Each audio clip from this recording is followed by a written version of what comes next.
Hey. Easy. Yeah.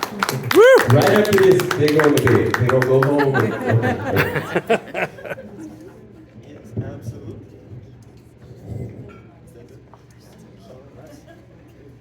Hi everyone, you gonna have some fun tonight? Yeah. We're all about having fun.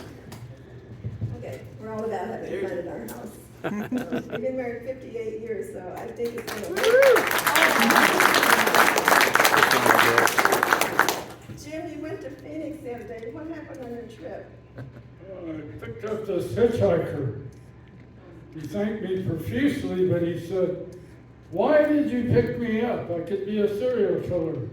I said, "Well, the odds are astronomical that there would be two serial killers in my car at the same time." I was in a lot of trouble with these things. So you went to the bank, but you weren't gone very long. What happened there?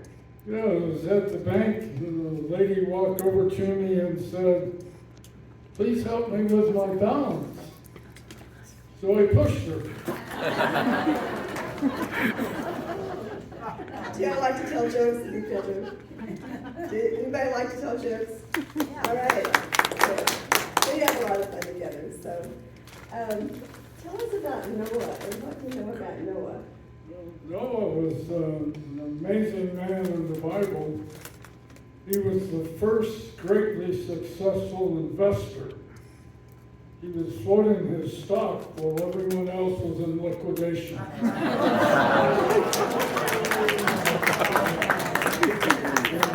After the flood, they had to wait a long time before the critters and people could get off the ark for the water to go down far enough.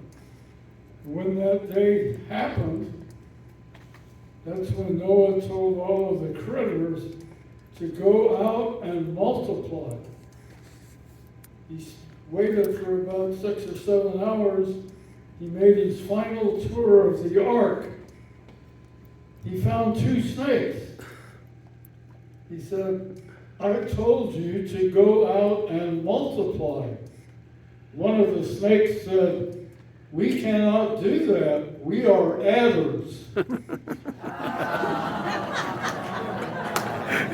the kind of snake. Woo! Jim had a really interesting childhood, and I'll have to let him tell you a couple stories about that. What did you do with your dad? Tell us about your dad. What did you do together? Well, my dad served 6 prison terms, and collectively spent about 20 years of his life behind bars.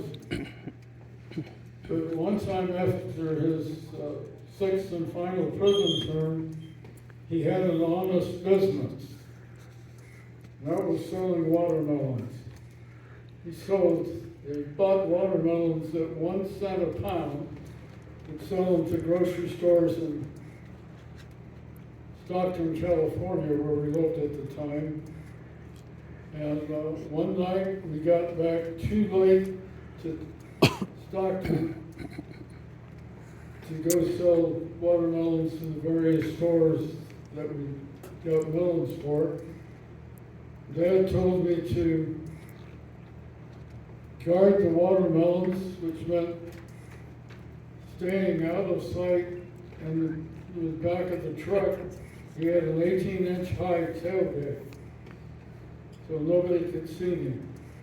Late that night, I heard 2 ladies talking. One of them said, "Those are watermelons, aren't they? I don't suppose they would miss just one watermelon."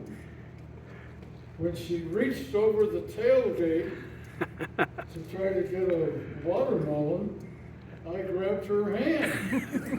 She screamed, jerked her hand loose from my hand, and they ran off. That was the only activity I had the whole night, which was on Sutter Street in Stockton. 7 blocks of buildings that were had been two-story mansions built back in the 1880s. And, let's see. Woo! I want to hear about what happened to you when you were a little boy. Well, I think she's talking about my first romance. Julie was an older woman. She was 6, I was 5.5. We had romance blossomed during 1949. One day she walked out to meet me. I lived with my grandparents from 48 to 53 on Harbor Boulevard across the street from where Disneyland was later built. And she said, "Jimmy, let's run away and get married." And I thought about it for a few seconds. I'll go get some things. And she said, "Meet me by the road." And I went, and being the honest little boy that I was, I told everything to my grandma. And she went to the bedroom I shared with my older brother, John. She put my suit in there with a few other clothes that she said I would need, and that I'd make a good husband for Julie.